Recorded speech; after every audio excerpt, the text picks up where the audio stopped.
एक माँ 15 साल तक रोज अपने बेटे का इंतजार करती रही, लेकिन जब वो लौटा तो माँ उसे पहचान ही नहीं पाई।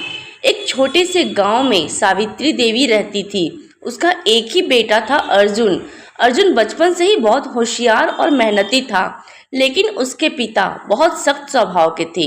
एक दिन छोटी सी बात पर अर्जुन और उसके पिता के बीच झगड़ा हो गया। पिता ने गुस्से में कह दिया, तुम जिंदगी में कुछ नहीं कर पाओगे। ये शब्द अर्जुन के दिल में तीर की तरह लग गए। उस रात बिना किसी को बताए अर्जुन घर छोड़कर चला गया। अगले दिन जब सावित्री देवी को पता चला तो वो रो रो कर बेहाल हो गई। दिन बीतते गए, महीने बीत गए, फिर साल भी बीत गए, लेकिन वह अर्जुन वापस नहीं आया।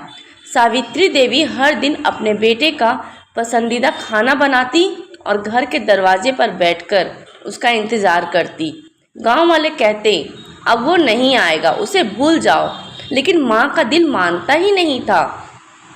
15 साल बाद एक दिन गांव में एक बड़ा अमीर आदमी आया।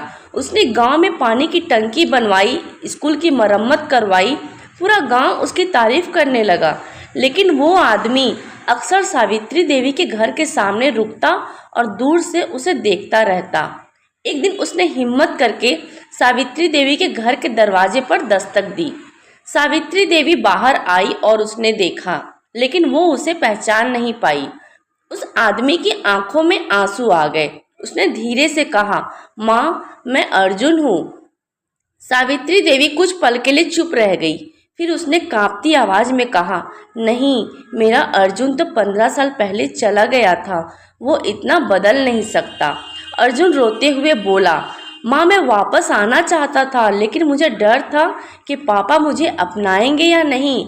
मैंने बहुत मेहनत की, बड़ा आदमी बन गया, लेकिन माँ, आपके बिना सब अधूरा था। सावित्री देवी की आंखों से आंसू बहने लगे। उसने अर्जुन के चेहरे को हाथ से छुआ और अचानक उसे अपने बेटे की बचपन वाली मुस्कान याद आ गई। सावित्री देवी जोर से रोते हुए बोली, अर्जुन मेरा बेटा। दोनों गले लगकर रोने लगे। पूरा गांव ये देखकर भावुक हो गया। तभी अर्जुन के पिता भी बाहर आए। कुछ पल चुप रहे, फिर उन्होंने धीरे से कहा, मुझे माफ़ कर दो बेटा।